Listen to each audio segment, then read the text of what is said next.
সালাম আলাইকুম প্রিয় দর্শক মণ্ডলী, কেমন আছেন আপনারা সবাই? আশা করি সবাই ভালো আছেন, ভালো দলে আছেন। আমাদের ভূত আড্ডা চ্যানেলে আপনাদের সবাইকে জানাই স্বাগত। আমাদের চ্যানেলে আমরা আলোচনা করে থাকি কিছু অলৌকিক সত্য ঘটনা। ক্যামেরার সামনে আমি ইব্রাহিম, আমার সঙ্গে আমার বন্ধু রনি।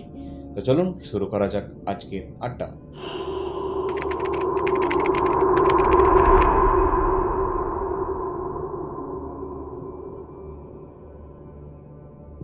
আজকে আমরা শুরু করতে চলেছি একটি নতুন সিরিজ, যেখানে আমরা তুলে ধরব আমাদের পৃথিবীর কিছু জানা অজানা জায়গার ভৌতিক এবং রহস্যময় ইতিহাস। কখনো ভেবে দেখেছেন যে একটি আইল্যান্ড, সেটি সম্পূর্ণ ফাঁকা, সেখানে কোনো জনমানবহীন একটা আইল্যান্ড, এবং সেখানে একটি মানুষ যদি যায় তার বেঁচে ফেরার কোনো সম্ভাবনা নেই। সেখানে এমনই একটি মানুষ গিয়েছিল এবং সেই মানুষটি সেখান থেকে প্রাণপণে বেঁচে ফিরে আসতে পেরেছিল, এবং সে যে ঘটনাটি তুলে ধরেছে সেই ঘটনাটি আজকে আমরা বর্ণনাটি করবেন আমাদের বন্ধু রনি। তো রনি ভাই, আসসালামু আলাইকুম। ওয়ালাইকুম আসসালাম। যদি তুমি ঘটনাটি আজকে তুলে ধরো আমাদের দর্শকদের সামনে। তো আজকে আমরা যে আইল্যান্ডটির কথা বলবো সেটি একটি জনমানবহীন আইল্যান্ড। তুমি একটি আইল্যান্ডের কথা কল্পনা করে দেখো, এমন একটি দ্বীপ যেখানে তুমি হঠাৎ করে গিয়ে পৌঁছালে এবং সেই দ্বীপে একটি মানুষকে তুমি দেখতে পেলে না, শুধু দেখতে পেলে তাদের হাড়, কঙ্কাল। কেমন লাগবে তোমার সেই সময়? হাজারো হাজারো কঙ্কাল তোমার আশেপাশে পড়ে আছে। একটি বিল্ডিং, সেটি নাকি একটি সময় একটি হসপিটাল ছিল, ঠিক আছে? যখন প্লেগ রোগের কথা আমরা সবাই জানি, সেই প্লেগ রোগের সময়কালে সেটি একটি হসপিটাল ছিল, ঠিক আছে? তো আমি আজকে বলবো ইটালির একটি এমনই আইল্যান্ডের কথা, পোভেগলিয়া, ঠিক আছে? এই আইল্যান্ডটি আজ থেকে প্রায় 50 বছর আগে থেকে ইটালি সরকার থেকে নিষিদ্ধ করে দেওয়া হয়েছে। ইটালি সরকার থেকে কোনো পারমিশন নেই, মানে আজ তুমি যদি চাও তাহলে সেই আইল্যান্ডে আর কখনোই তুমি যেতে পারবে না। কিন্তু তার আগে অবধি, আজ থেকে প্রায় 50 বছর বা তার আগে, কিন্তু এই আইল্যান্ডে মানুষ কিন্তু যেত। মানুষ বলতে যারা মেনলি জেলে ছিল, মাছ ধরতো, সে আশেপাশে আইল্যান্ডে যাদের সেই দ্বীপের বসবাসকারী কিছু মৎস্যজীবীরা, তারা কিন্তু ওই আইল্যান্ডে যেত। যেহেতু ওই আইল্যান্ডটি প্রথম থেকে একটি কুখ্যাত আইল্যান্ড ছিল, সেহেতু ওই আইল্যান্ডের কাছে কিন্তু কেউ যেত না। তো জেলেদের মধ্যে একটা কথা ছিল যে ওই আইল্যান্ডের কাছে কিন্তু অনেক আলাদা ধরনের মাছ পাওয়া যায়, ঠিক আছে?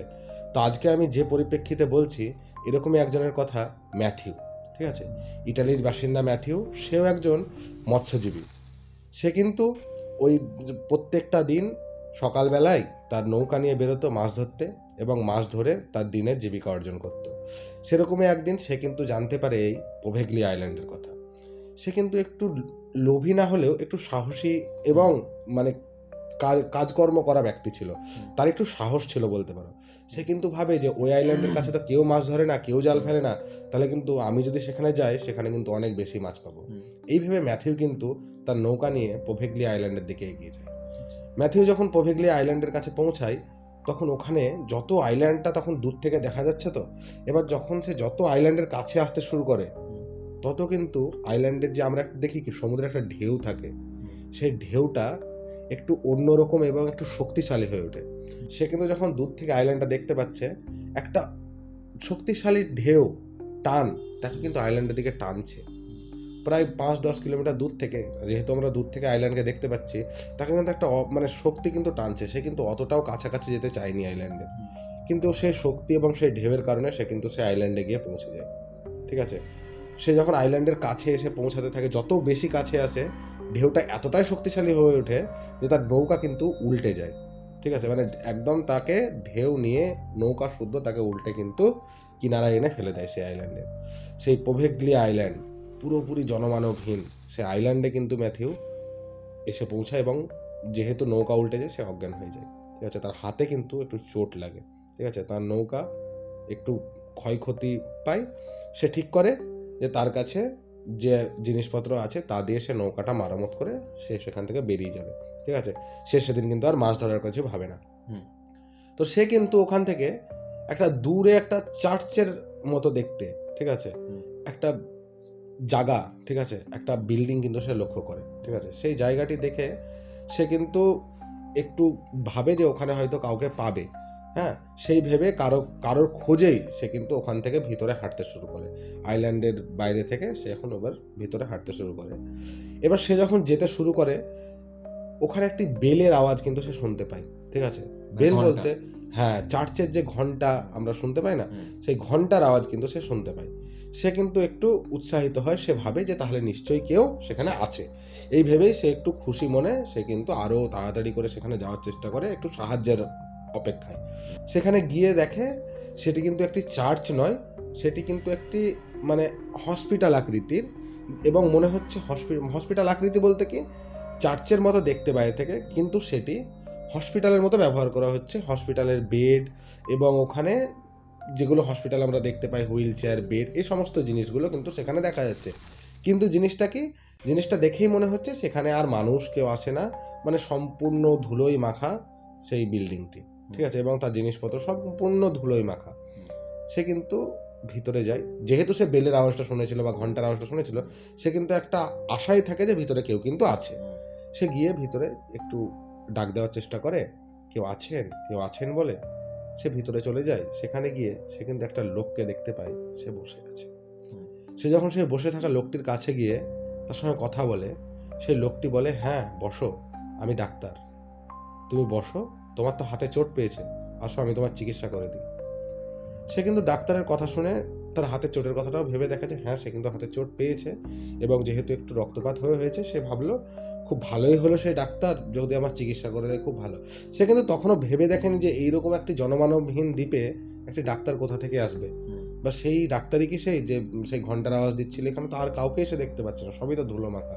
তাও সে কিন্তু ডাক্তারের কথা শুনে সেখানে বসে। ডাক্তার বলে, দাঁড়াও, আমি তোমাকে চিকিৎসা করব, তুমি আমার সঙ্গে আসো। এবং ডাক্তার এই বলে কিন্তু তাকে একটি অন্য ঘরে নিয়ে যায়, এবং ডাক্তার বলে, তুমি একটু দাঁড়াও, আমি তোমার জন্য ওষুধ নিয়ে আসি।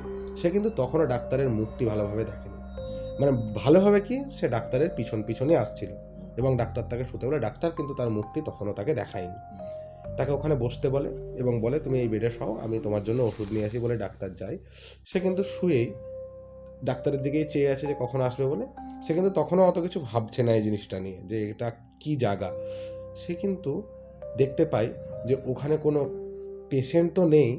তার বেডের থেকে বাইরের দিকে, মানে বেড থেকে যেটা আছে তো ওখান থেকে একটা ছোট জানলার মতো আছে, সেই জানলার বাইরে দিকে সে দেখতে পায় হাজারো কঙ্কাল, মানুষের হাড়, মাথা, সেগুলো কিন্তু পড়ে আছে। এবং সে ভালো করে লক্ষ্য করে, যেহেতু সেই হসপিটালটি অন্ধকারময় ছিল, সে ভালো করে লক্ষ্য করে যে ঘরে সে শুয়ে আছে, যে ঘরে তার চিকিৎসা হওয়ার কথা, তার কোণেও কিন্তু শয়ে শয়ে কঙ্কাল, হাড় সব কিন্তু পড়ে আছে। সে কিন্তু তখনই সন্দেহ করে ফেলে যে এই যে ডাক্তারের কথা, যে যার কথা সে শুনছে, সে কিন্তু তার ভালো চায় না, বা তার চিকিৎসা কিন্তু সে করবে না। তারপরে সে কিন্তু ডাক্তার আসছে দেখতে পায়, সে কিন্তু 1 সেকেন্ড আর দাঁড়ায় না। ডাক্তার কিন্তু তাকে বলে, দাঁড়াও, কোথায় যাচ্ছ, আমি তোমার চিকিৎসা করব। এই বলে ডাক্তার কিন্তু হাঁক দেয়, আর সে কিন্তু একদম তৎক্ষণাৎ একদম ছুটে সেখান থেকে বেরিয়ে যায়। সে বেরিয়ে আসে, কিন্তু সে হসপিটাল থেকে সে এমন মনে হচ্ছে তার মনে হয় যে সে হসপিটাল থেকে সে যতই সে ছুটছে আরও একটা কি বলে না, ভুলভুলাইয়া টাইপ জায়গার মধ্যে সে ফেঁসে যাচ্ছে। সে কিন্তু সেই জায়গা থেকে বেরিয়ে আর আসতে পারছে না। সে যেদিকেই যাচ্ছে ওই ঘর থেকে অন্য ঘরে বেরিয়ে সে মনে হচ্ছে অন্য একটি ঘরে গিয়ে উপস্থিত হচ্ছে। সেখানেও একজন বসে আছে, দাঁড়াও, আমি তোমার চিকিৎসা করবো, এরকম করে কথা বলছে, ঠিক আছে। সেই একই ডাক্তার সাদা কোট পরে তাকে বলছে, আমি তোমার চিকিৎসা করবো। সে বারবার কিন্তু পালানোর চেষ্টা করে। এরকম হতে হতে সে কিন্তু একবার হোঁচট খেয়ে পড়ে যায় এবং অজ্ঞান হয়ে যায়। এবং যখন তার জ্ঞান ফিরে, সে কিন্তু নিজেকে পায় সেই সমুদ্রের ধারে যেখানে তার নৌকাটি উল্টে ছিল, সেই সমুদ্রের ধারে নিজেকে সে খুঁজে পায়। সে তখন কিন্তু ওখান থেকে দেখে তার হাতের চোট কোনো কিছু সারায়নি, এবং তার মাথাতেও হালকা চোট পেয়েছিল, ঠিক আছে, পড়ে যাওয়ার কারণে। এবং দূরে একটি নৌকাকে সে দেখতে পায়। সে চেঁচামেচি করে এবং নিজের জামা কাপড় খুলে মানে নাড়িয়ে সেই নৌকার দিকে তাদেরকে আকর্ষণ করার চেষ্টা করে, এবং সৌভাগ্যবশত সেই নৌকাটি কিন্তু তাকে দেখতেও পায়, ঠিক আছে, তার জামা কাপড় দেখে তাকে লক্ষ্য করতে পারে।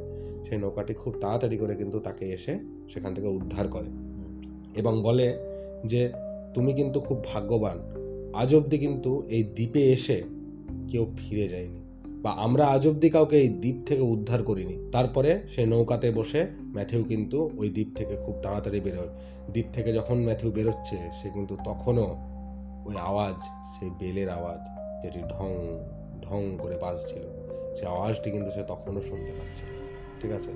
কিন্তু সেখানে কোনো মানুষ বা কেউ কিন্তু ছিল না, এবং এই লোকেদের কাছ থেকে সে জানতে পারে এটি একটি রহস্যময় এবং ভৌতিক দ্বীপ, যে দ্বীপ আগে একটি সময় যখন প্লেগ নামক মহামারী ছিল, সেই মহামারীর সময় এটি কিন্তু আগে প্রথমে একটি চার্চ ছিল, কিন্তু প্লেগের সময় হসপিটালের অভাব থাকার কারণে এই চার্চকে কিন্তু প্লেগের একটি হসপিটাল হিসাবে মানে ব্যবহার করা হয়েছিল।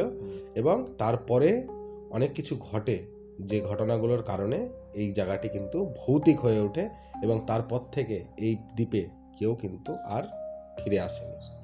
যেটা শুনেছি এই দ্বীপ সম্বন্ধে, যে ওই প্লেগ রোগের সময় যে চার্চটাকে হসপিটাল করা হয়েছিল এবং তারপরে নাকি একজন ডক্টর এসেছিলেন, সেই ডক্টর সাইকিয়াট্রিক ডক্টর। এই ঘটনা কেন ঘটেছিল, নাকি সেই ডাক্তারটা সাইকিয়াট্রিক ডক্টর ছিল, তো প্লেগ রোগের পরে যখন সাইকিয়াট্রিক চিকিৎসা শুরু করে, কিন্তু সেই ডক্টরটা কি জানো, চিকিৎসা করতো না, মানে কি করতো, সাইকিয়াট্রিক রোগীদেরকে নিয়ে এক্সপেরিমেন্ট করতো। আর একটা কি, সেই ডক্টরটাও কিন্তু একজন সাইকোপ্যাথি ছিল।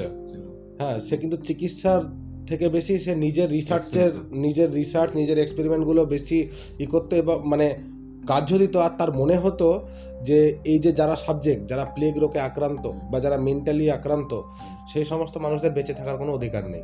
কথিত আছে বলে শোনা যায় যে ওই দ্বীপ সম্বন্ধে, যে ওই ডক্টর মানে ওই নিজের এক্সপেরিমেন্ট করতে গিয়ে বহু লোককে মেরে ফেলে, এবং এই যে বলেছিল না হাজার হাজার কঙ্কাল দেখতে হয়েছে এরকম টাইপের কিছু, তো অনেক লোক যখন মেরে ফেলে, তো সেই লোকগুলো পরবর্তীতে এখানে ভূত হয়ে বা সেটা হয়ে সেই ডক্টরকে কিন্তু মানে পিছনে লেগে যায়, এবং সেই ডক্টর একটা সময় এমনই হয়ে যায় সেই ডক্টর নিজেও মারা যায়। এবং ওই যে ম্যাথিউ দেখেছিল ওটা কিন্তু ওই ডক্টর না, ওই ডক্টরের ভূত। হ্যাঁ, আর ডক্টর কিন্তু আত্মহত্যা করে ওই ডক্টর কিন্তু আত্মহত্যা করে, জ্বালাতো অনেক, হ্যাঁ, একসময় এমন পর্যায়ে পৌঁছে গেছিল যে তাদের আত্মা এবং তার এই পাপের থেকে মুক্তি পাওয়ার জন্য সে কিন্তু এই জায়গাটি তারপরে কিন্তু সম্পূর্ণভাবে ইটালি সরকার বন্ধ করে দিয়েছে, রেস্ট্রিক্ট করে দেয়। এই জায়গাতে আজ থেকে প্রায় 50 বছর আগে থেকে এই ঘটনাগুলি ঘটার পর, মানুষের এত কিছু হওয়ার পর, ম্যাথিউয়ের ফিরে আসার পর, সেই সমস্ত ঘটনাগুলি যখন লোককথার মাধ্যমে পৌঁছে যায় মানুষের কাছে, তখন ইটালি সরকার কিন্তু এই জায়গাটি সম্পূর্ণভাবে বন্ধ করে দেয়। মানে এখানে কোনো ট্যুরিস্ট এবং তাদের লোকাল কোনো লোকও যাওয়ার কিন্তু অনুমতি এই আইল্যান্ডে নেই। তো এই আইল্যান্ডটি আজ পুরোপুরি অ্যাবান্ডেড। এই আইল্যান্ডটি আমরা দেখিয়ে দেব ভিডিওর মাধ্যমে, ছবির মাধ্যমে। এই আইল্যান্ডের ইতিহাস আপনাদের সামনে আজকে তুলে ধরলাম। তো আজকে আমরা যে আইল্যান্ডটি নিয়ে আলোচনা করলাম সেটি হচ্ছে পোভিগলি আইল্যান্ড অফ ইটালি। তো যত ঘটনা আমরা আলোচনা করলাম সব কিছু সত্য, এবং এগুলো আমরা ইন্টারনেট রিসোর্স এবং কারো আর্টিকেল ব্লগ এগুলো সব থেকে পেয়েছি। তো মিথ্যের কোনো গল্প এখানে নেই। যদি আপনাদের কোনো সন্দেহ থেকে থাকে অবশ্যই আপনারা গুগলে সার্চ করে নিতে পারেন, বা আমরা কিছু প্রমাণ আমাদের ডেসক্রিপশন বক্সে দিয়ে দেবো, কিছু আর্টিকেল বা কিছু ব্লগের প্রমাণ সেটা দিয়ে দেবো। তো পোভিগলি আইল্যান্ড অফ ইটালি খুবই রহস্যময় ঘেরা একটা আইল্যান্ড সম্বন্ধে আলোচনা করলাম। এরকমই কিছু আরও জানা অজানা প্লেস সম্বন্ধে আমরা আলোচনা করব এই সিরিজে। তো চলুন, দেখা হচ্ছে পরের কোনো পর্বতে এবং পরের কোনো জায়গা নিয়ে, যে জায়গায় সত্যি সম্বন্ধে আমরা হয়তো আজও জানি না।